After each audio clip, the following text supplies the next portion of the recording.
When you're photographing a subject that has a fairly busy background, or maybe something in the background that you don't really want to be visible, a good way to get around that is to use lens compression.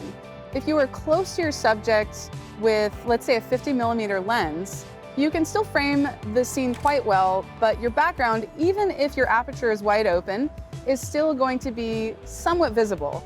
By extending your lens all the way out using a zoom lens or a telephoto lens, you can actually frame the shot the exact same way, but really blur that background. That's a really great way to give a softer look to whatever's behind your subject, to kind of make it less busy and really make sure that the focus is on the subject and not whatever's behind them.